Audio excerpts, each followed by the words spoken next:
Hello students and welcome to the e-learning program initiated by Sri Gyan Manjri Vidyapeeth for the students of Standard 10, in which we are learning the subject of English. Students, from the previous two lectures we have started with chapter number 6 of the supplementary reader, that means footprints without feet. Let us take a quick recap of what we have learned so far in this chapter. Lecture number 3 for chapter number 6 of footprints without feet. Name of the chapter is The Making of a Scientist, written by Robert W. Peterson, in which we are talking about the scientist named Richard Ebright. Now, uh, towards the end of the chapter, we'll come to know why we are learning this chapter. So let us keep that as a suspense right now, as a mystery right now. Why are we learning? Why making of scientist? All right, making of a scientist, we have discussed in the previous two lectures that right from the beginning, right from the childhood, as the child did not have many neighbors and not a single child over there of his own age where he can go out and play with him, spend time with him, be together, be friends. So, mother, whatever you call mother, friend, whatever, it was the mother only to whom he can look up for some activities to play games with, to go out with, to understand him, to talk with him, to explain things to him, to settle his queries, to answer his inquisitive questions. Whatever you say, it was just the mother only. So the mother shaped the future of the child right from the beginning, and uh, whole of the day engaged him in such activities which will not only keep him engaged for the purpose of keeping him engaged, or making him silent and obedient and all that, but along with the activities that he did, it was a fun and learn type of activity. For example, collecting things, playing with him, reading books to him, reading stories. Yes, so all these activities were done by the mother.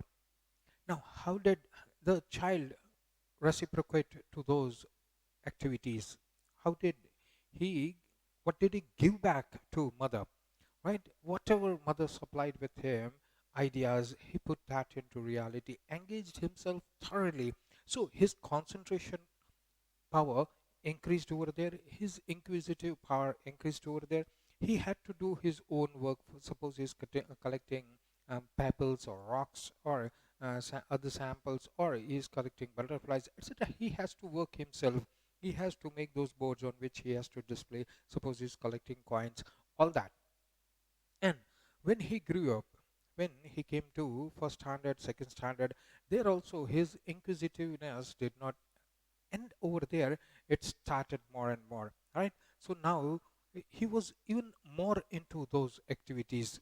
In the When he was in the second grade, he lost his father, and then there was only mother. So mother took quite a lot of care of him, and the child also, very well, he repaid whatever was taught by the mother. When the child came to sixth standard, that is sixth grade, yes, till then he had finished all the collection parts. Say butterfly, he had collected all the 25 different species of butterflies, subspecies of butterflies that were found in and around the place where he lived, that is Reading, which is in the state of Pennsylvania, right? So he thought it completed that. Then the mother gave him a book which said that the monarch species of butterflies, they were not only found at one place, they migrated, they kept on moving forward, and they were found up till Central America. So that aroused curiosity in him, and he, at the end of that book, the author, Dr. Urquhart, had urged the readers to tag the butterflies and to direct the information towards him so that he knows still where the butterflies are going. So he started with that work, but that was quite a tedious work, right? So catching butterflies, tagging them, so it was quite difficult. So he found out a way in the basement of his house. he created an artificial environment for breeding or for growing butterflies over there, and there were thousands of butterflies of different types, species available with him. Now, because he collected the females, got the eggs, and then allowed it to hatch, gave it a good environment where the caterpillars turned into pupa into butterflies, and then he used to tag them. But after years of hard work, what he found was that he just got two replies back from somebody. Otherwise, where other butterflies went, he didn't have any ideas.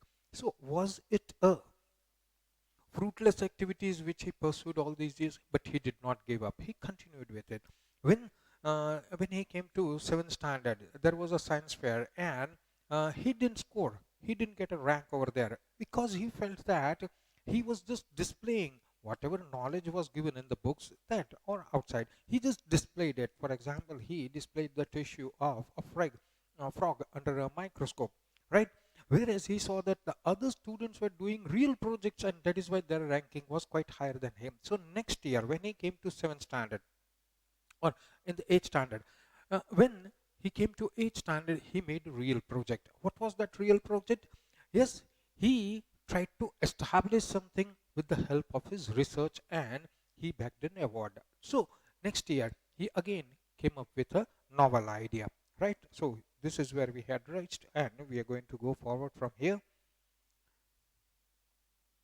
Ebrandt's project next year was to see whether, so what was the earlier project? His earlier project was that um, the one of the insect was carrying disease, and after every few years, lots of butterflies, the caterpillars of the monarch butterflies, they died because of that disease carried by the insect called beetle.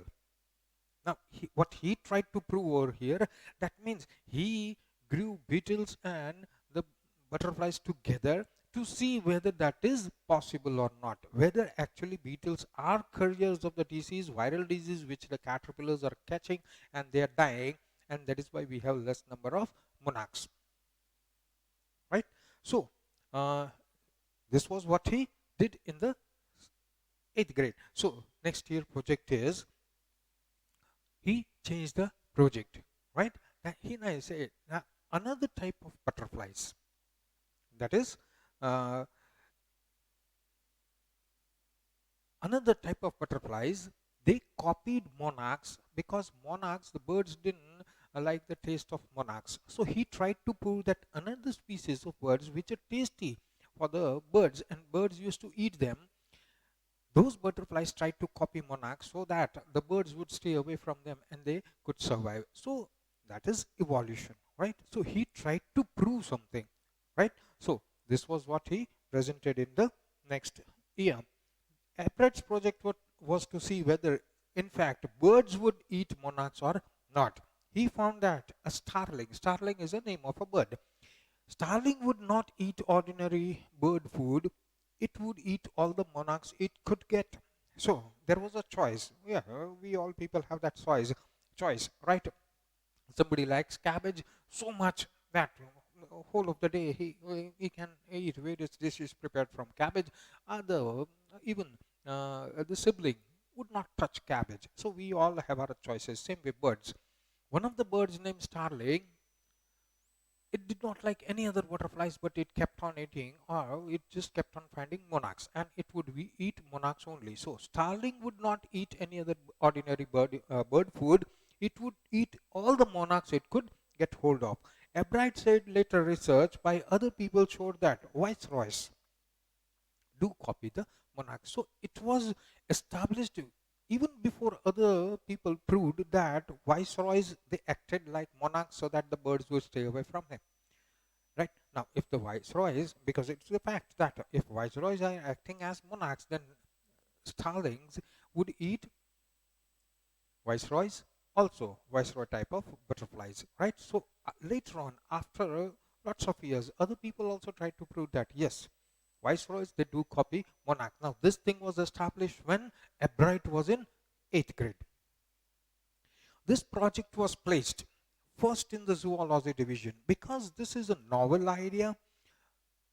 It is not just a theory.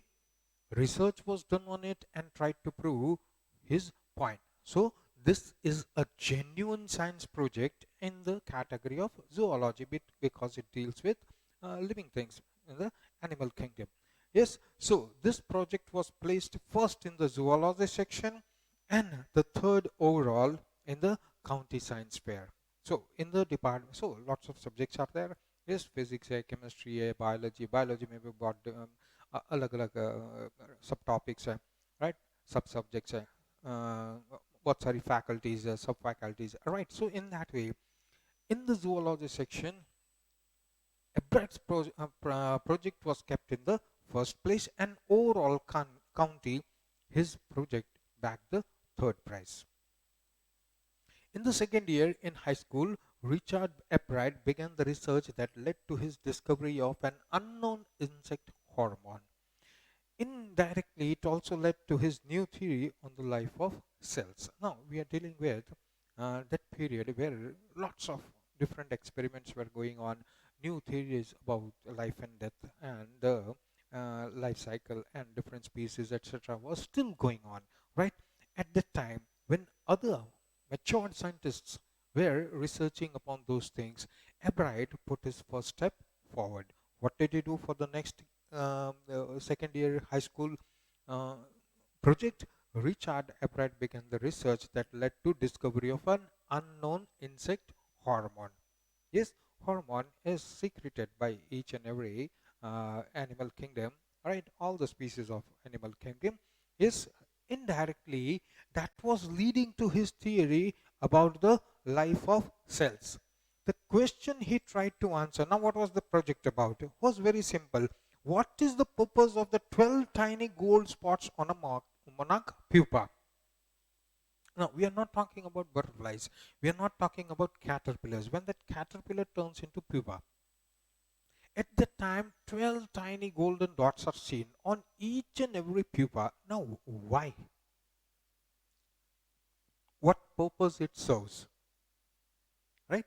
Why is that same pattern, same design seen on all the pupas of monarch butterflies? So he is trying to answer something. Yes, if it's very simple, right? That uh, grandfather's grandfather, the couple that is grandfather's grandfather, grandmother, then comes to grandfather and grandmother, come to father and mother. All of them are having black hair. So obvious that the son or daughter will have black hair. If there is a change in any of the side, on the mother's side, father's side, that somebody had some other color of eye or hair, so that change is going to come down. Today we know it as genes, or today we know it as DNA, right?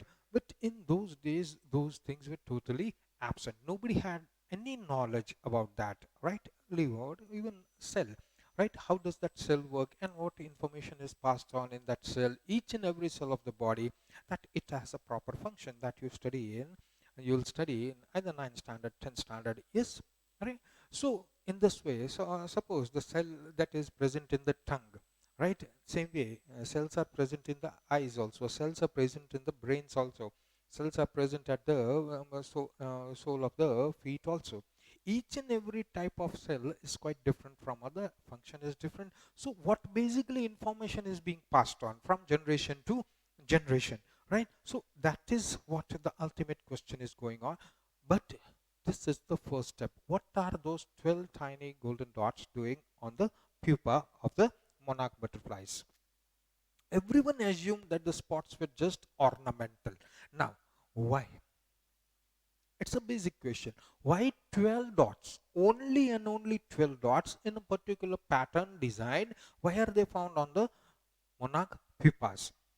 So if you don't have any answer, it's just for ornamental or just for decoration, right? The nature loves decoration, the nature loves beauty, right? So must have put on the pupa 12 dots exactly placing somewhere. But Dr. Urquhart did not believe it. Dr. Urquhart was his mentor and he didn't believe it that those 12 dots were for ornamental purpose or for decorative purpose, right?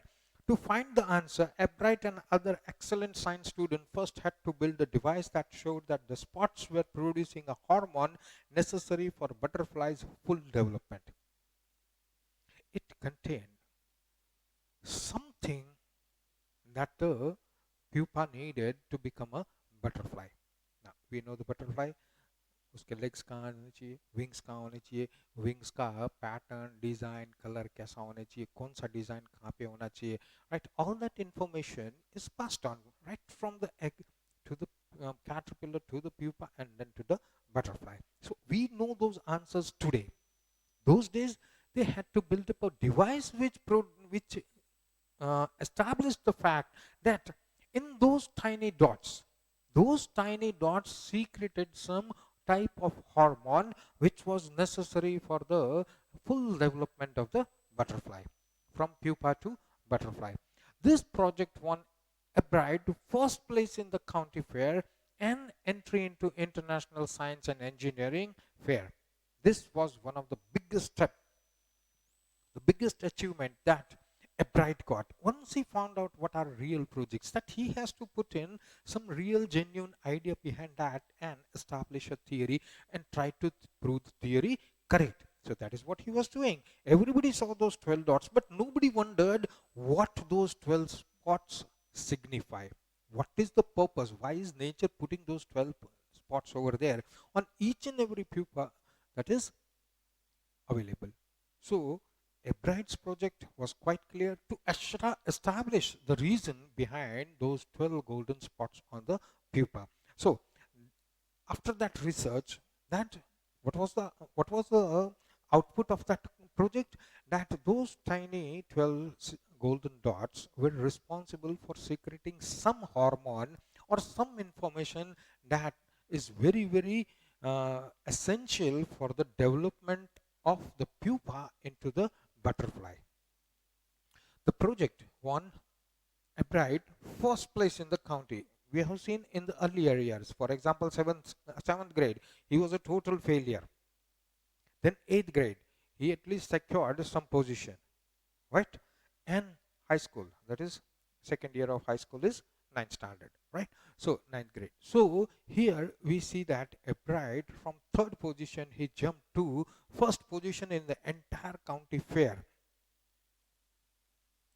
His earlier years project was kept first in the zoology section and won the 3rd prize in the overall county fair. Now this year, because of his extensive research and a genuine idea, theory and the proof of it, put him in the 1st place in the county fair, and he was forwarded to entry into the International Science and Engineering Fair.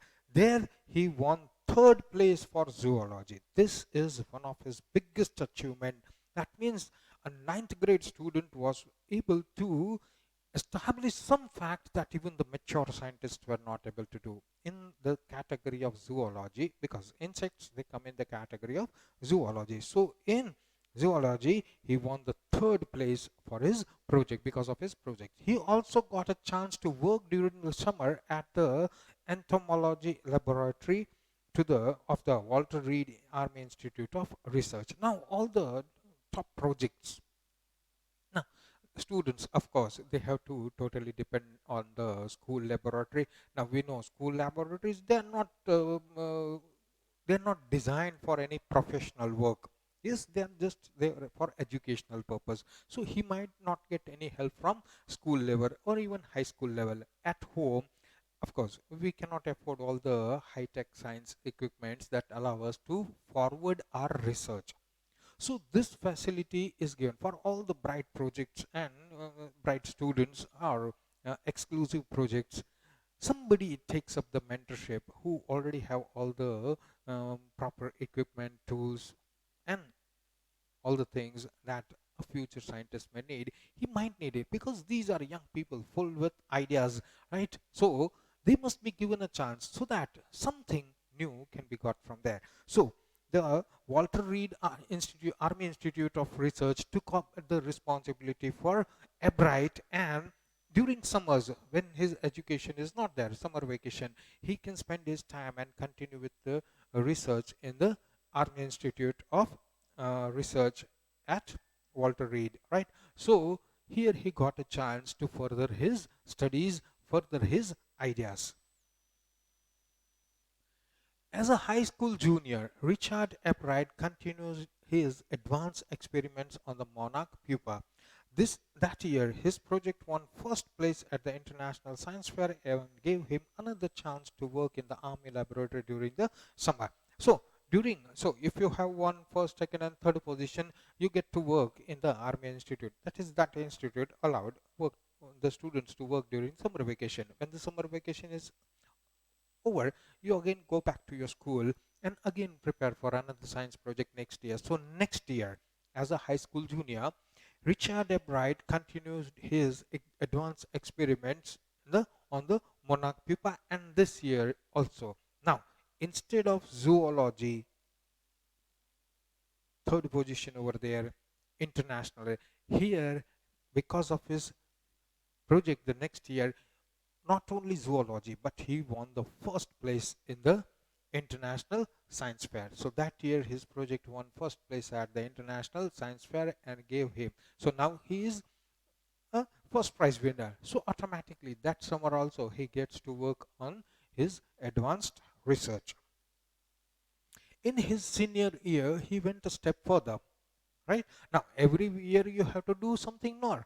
And now you have expertise. We know about Eppright, right? From the childhood, he had been collecting butterflies and he was very interested in those insects. So instead of picking up any other field, he continued his research on butterflies, right? And we'll see in the future the same study on the butterflies give us a new dimension, give us a new path, show us a new path to go ahead with the rest of the species of the world, because the same thing applies to each and every living thing that we'll see later. So in his senior year, that is the last year, he went a step further. What was that? He grew cells from a monarch's wing in a culture and showed that the cells would divide and develop into normal butterfly wing scales only if they were fed the hormone from the gold spots. Now he comes to the point, the extreme point or the farthest point with which he can go in that particular research. Now, what he did is he grew cells of the butterfly wings outside the pupa. That is what culture is. Culture is nothing but to give an artificial environment, right? So wing in a culture, culture means to give an artificial environment so that the cells believe that they are still in the pupa or they should be developing normally, because pupa mein ho jo pupa ke andar natural environment milta hai, same if you give in culture. So cells, they don't have eyes and ears and they don't listen to you, they don't look at you, they just do their work if proper environment is given. So he grew the cells of the uh, butterfly separately, giving them a environment in which pupa is feeding the cells the information from the tiny golden spots, and the cells grew. We know cell division hota hai, one cell splits into two, two into four, and then it keeps on multiplying. So here there were cells of a particular wing only. So that wing fully developed without the pupa, without the butterfly. Yes. So showed that cells would divide. This is one of the most important finding of, yeah, this is number one. Next is develop into normal butterfly wing scales. Yes, this is second, right? So in one project, he proved two things. First thing is he grew them up in a culture away from the pupa in a laboratory environment, which is conducive, which is okay with the cells. Yes, the cells believe that they are still in the pupa and they have to grow into butterfly. So that development will keep on happening. When will the development keep on happening? When the cells divide and become two fully grown cells, which will further divide and keep on doubling and doubling. So 4 into 8, 8 into 16, we know the theory rest, right? So cells would divide. Next, it is They are the cells of the wings only. So full development will be one complete wing without pupa, without butterfly. And they will grow in that laboratory environment. So development to normal butterfly wing scales only if they were fed hormone from the tiny golden spots. If information from the golden spot reaches them, hormone is secreted which allows them, which gives the information pink color kaha, green color kaha, black color kaha, kaun sa shape hona chahiye. All that information is in those tiny golden spots. So if they are given that information, that hormone which is secreted from the tiny golden spot, only then they will develop fully. So that means those golden spots were not for decorative purpose. They carried information how a pupa should grow into butterfly, which thing of the butterfly will be, where, of what color, what size, everything is predetermined in that tiny golden spot. This he was able to prove. The project won first place for zoology at international play. Again, because this is again a genuine research, advanced research, and shows that there is a very young, able scientist, dormant with full capacity, but right now dormant because he is just a student. But at student level also, he has such a high level thinking of a scientist. The scientists who are not able to prove that this small child has proved that this golden tiny spots on the pupa of monarch butterflies, they are not for decorative purpose. They carry information about the complete butterfly. And unless and until the pupa is not fed the information from those 12 tiny golden dots, a full grown butterfly will not emerge from or come out from the pupa. So this project won him again the first prize in the zoology section in the international fair. Again, when you win the first prize, you again get to work for a complete summer in the research facility of the army. So he spent the summer after graduation doing further work at the army laboratory and the laboratory of the US Department for Agriculture. So now he gets invitation from lots of universities, he gets invitation from lots of uh, government aided laboratories to come over there and work and further there, because the if Ebride gets good success, then it not only gives a good name to Ebride, but it also gives a good name to the research facility which is providing all the help to the student. So not only at the army research facility after graduation, but also another US Department of Agriculture University, he did his research work there also. The following summer, after his freshman year at Harvard University, after the year of the freshman, right, Ebright went back to the laboratory of the Department of Agriculture and did more work on hormone from the golden spots. So, because in those days, science had not developed that much that it has now, right? So, you need lots and lots of equipments, very costly equipments, very sophisticated and uh, very good equipments which are available by the government or quite rich firms having private laboratories, etc. So he has to go over there, and because you cannot have all those, cannot afford all those equipments at home, you cannot have your own research facility because it costs a lot of money. So after his freshman year at the Harvard University, Ebright went back to the laboratory of the Department of Agriculture and continued his work over there. What was his work? He was working on the hormone that is secreted out of the golden spots.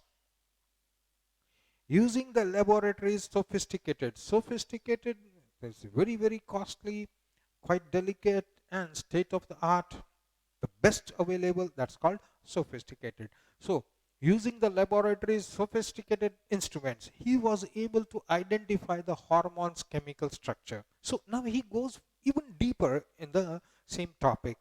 In that hormone, he found out that there is something which, now what is that? That is hormone which is secreting from the tiny gold spots. Now, what is that hormone made up of, right? So he found out that these hormones basically have some chemical structure. That chemical structure contains the information. A year and a half later, it took him a lot of time, a year and a half. During his junior year, Ebright got the idea for his new theory about cell life. Now, it is everything about the life of the cell. We know the cell contains lots of information, right? Because suppose we get cut over here. How do the cell know that they have to replicate as soon as possible, cover the agent? इस soul में जो cell type मिलता है, right? या neck पे जो cell type मिलता है, that is not the same time that is used over this side of the palm, hand, or inside, right? So each and every cell contains little bit information of what it is, and if it divides, that same division will keep on happening, right? The same information will be passed on to the two divisions of the cell. Now when those two cells become of size, both of them again contain the same information which they will pass on to the other two, which becomes from them, or the further division, right? So using the laboratory sophisticated instruments, he was able to identify, first thing is the hormones chemical structure. Next thing, a year and a half later, now he gets an idea about the theory of cell life. What is it? It came while he was looking at X-ray photos of the chemical structure of a hormone. Now these are quite sophisticated, quite costly, and latest in the technology type of instruments. With that, he was able to take an X-ray of the chemical structure of the hormone. So an idea came to his mind while he was working with an X-ray. When he saw those X-ray photos, Ebrard didn't shout "Eureka!" Yes, we have one of the best scientists, yes, in the world. When he got the idea, what was that? He was in the bathtub, yes, and the puzzle always remained in his mind, right? So when he sank himself in the bathtub, the same weight of the body, that much water overflowed outside. He got the idea, yes, about the volume and all that, rest of that, the history about it.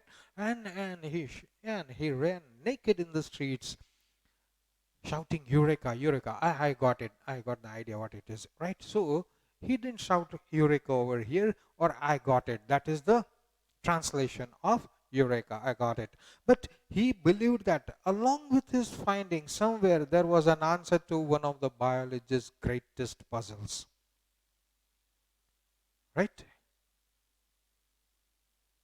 If we take a seed and plant it, people का seed लिया है तो papaya नहीं बनेगा, papaya का seed लिया है तो उसमें से रोज नहीं निकलेगा. How do that small seed know exactly उस प्लांट का या उस ट्री का हाइट कितना होना चाहिए, उसका लीफ का डिजाइन कैसा होना चाहिए, ऑल ऑफ दैट, कैसा फ्रूट फ्लावर बनेगा, कैसा फ्रूट बनेगा, all of that information is stored in that cell of the seeds, right?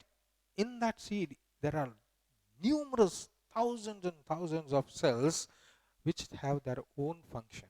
Today we know that. When it was Ebrard's time, nobody ahead of Ebrard knew anything about it. So he got some basic idea and he was working on that, and he was able to solve the greatest mystery, the greatest puzzle that scientists, biologists of those days suffered. What was that? Biologist puzzle. How cell can read the blueprint of its DNA, right?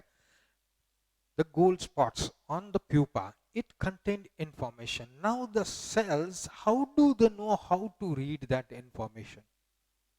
Yes, pink colour का design ऐसा गोल होना चाहिए, गोल pink में काला dot होना चाहिए. Now how that cell is able to read that information and grow in such a way that there is a small dark black spot on a pink background. How do that cell know I have to become black, right? So read the blueprint of the DNA. DNA, what is the definition? Yeah. DNA is the substance in the nucleus of a cell that controls heredity. Now, what is heredity?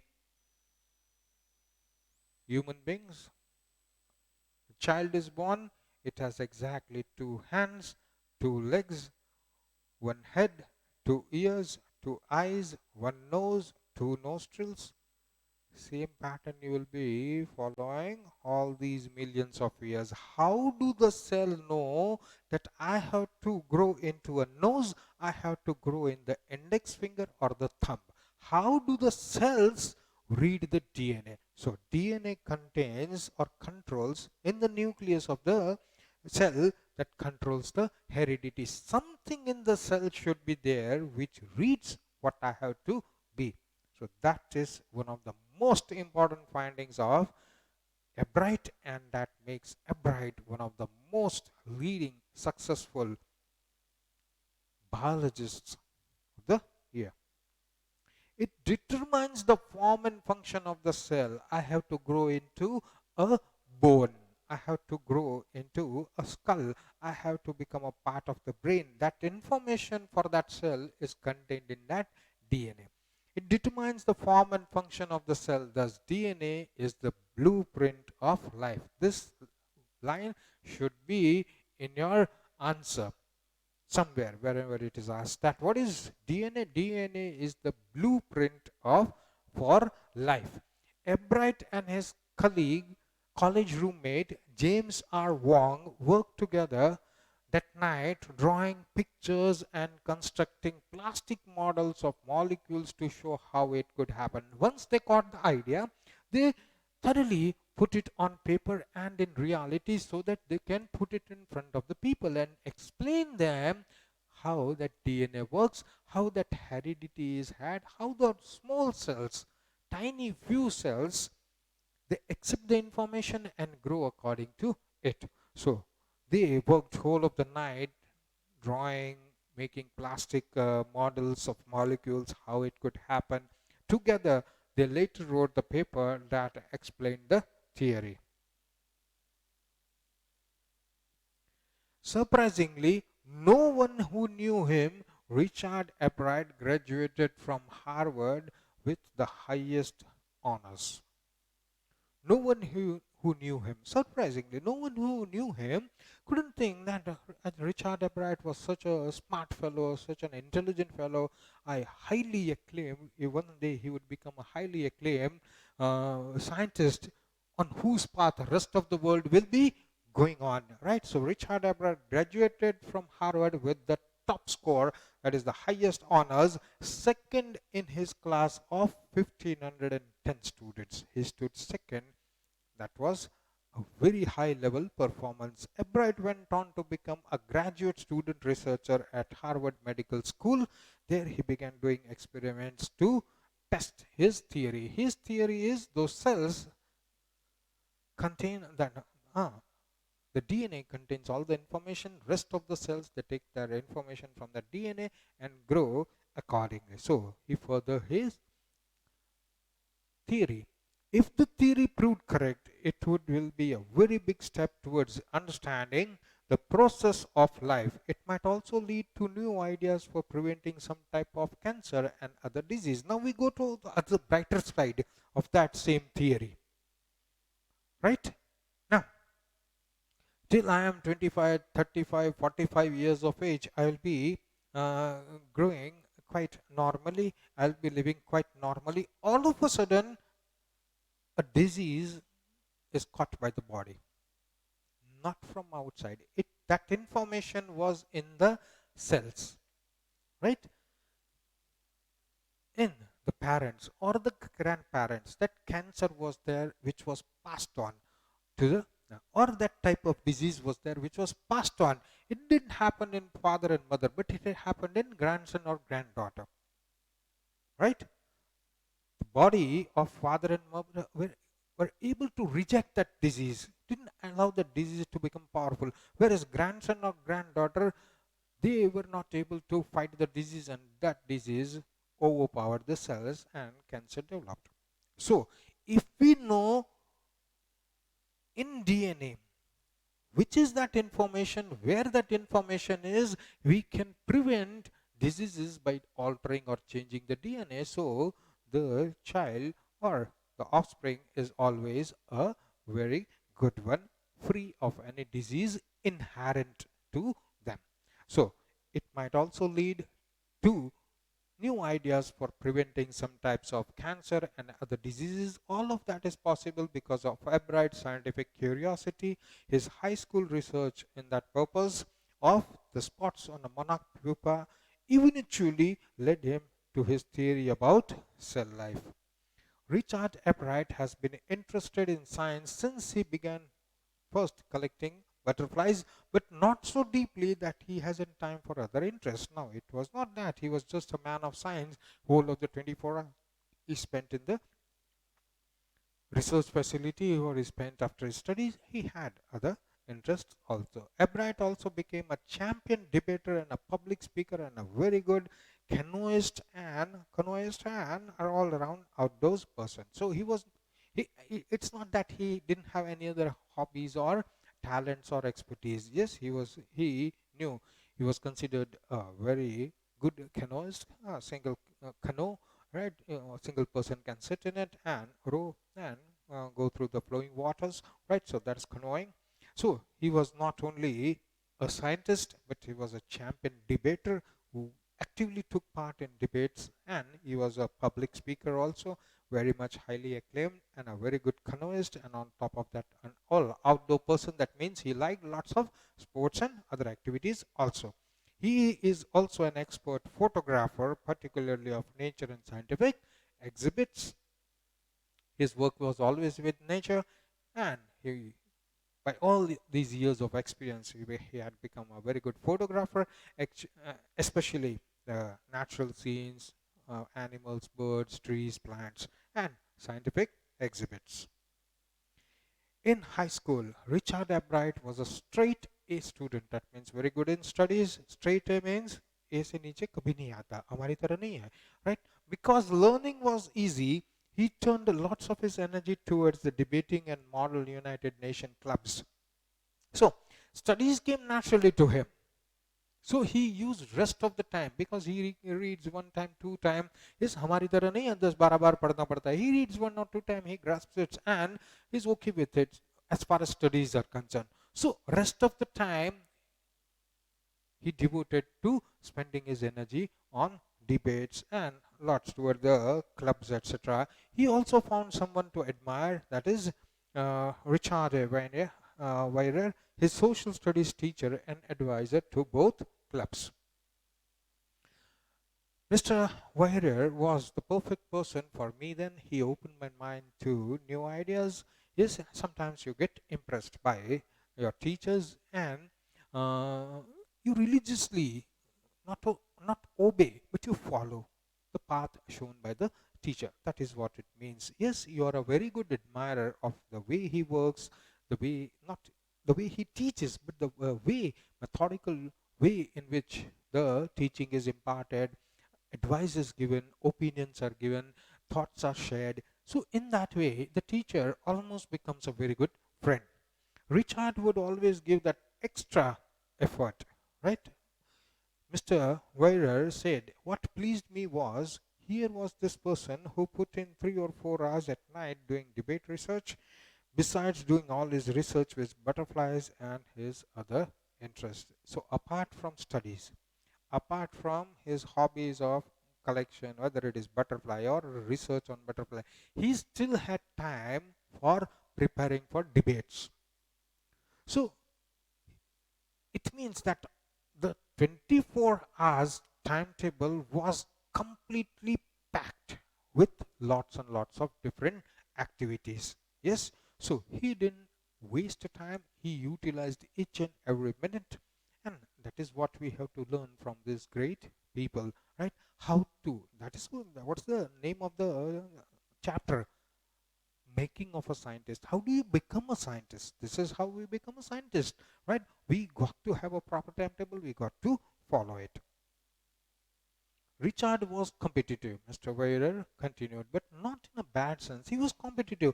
You got to be competitive. Yes, you should have that spirit of wanting to be number one. If you want to be at number one and stay number one, you got to fight other people. Every time you write a WRT or every time you give an exam, there will be lots of people giving that same exam. You have to fight them with your performance so that you are always at the top. So competition is always there. You always have to keep in mind, I got to get 1 mark from that person who is scoring high. If I get 1 mark more, then I will be 1 rank higher, right? So Richard was competitive, but not in a bad sense. You got to fight with him in a positive way. He explained Richard wasn't interested in winning or winning sake or winning to get a prize. There's a difference. Yes, you put in lots of effort. You have that prize in mind. I want to get that first prize. Right? What should be in mind? I should be the best. Because what happens? It's like soda. Soda mein gas hota hai, it fizzles out after a time. So what happens? Once you get that prize, आपके अंदर का जो spirit है, that will fizzle out and then you will again be nothing, right? So you will again have to start from a scratch. So winning for the sake of winning, that means after the winning is over, you are literally out of ideas. So you should always try to aim the best to become best. If you are the best, you are going to win, right? So winning should come naturally to you rather than you putting all your efforts in winning. Rather, he was winning because he wanted to do the best job he could. For the right reasons, he wanted to be the best. And that is one of the ingredients in making of a scientist. One of the ingredient, that is just what we discussed. You got to give your best. You have to show that you are the best. Nobody can reach even near you. Then you are going to get first prize. So don't focus on first prize or don't focus on getting in the list of top 10. Try to be at the top. Put in so much effort that nobody else can put. You are going to be at the top. If you are at the top, you are the best. First prize is yours. But don't go for the first prize. Go for the best work. So that is it. That is the first ingredient of making a start. Start with a first-rate mind. Yes, what are the different ingredients? What are the different things that make a scientist? First thing is, start with a first-rate mind, with a very good mind. Add curiosity, ask questions yourself, try to get the answers yourself, and mix in will to win for the right reasons. Yes, you should know where you are working, how you are working, and if you are working, then it has got to be right. You are working for a right purpose, right? So these are all the ingredients of making of a scientist. Ebrard had these qualities from the time the book we know the mother gave him. The travels of Monacax opened the world of science to him. From there onwards, Richard never looked back. So Richard Ebrard has never lost his scientific curiosity. Even if you are 85-year-old, you got to have that curiosity. ये साला काम कैसे करता है, ये चीज काम कैसे करती है, ये ऐसे नहीं ऐसे क्यों काम करती है, right? You got to have that curiosity in you, right? A child has a curiosity, same way. Each and every day we got to have lots of curiosity and we should get answers to our curiosity one way or the other. So with this we complete this chapter. Thank you, students.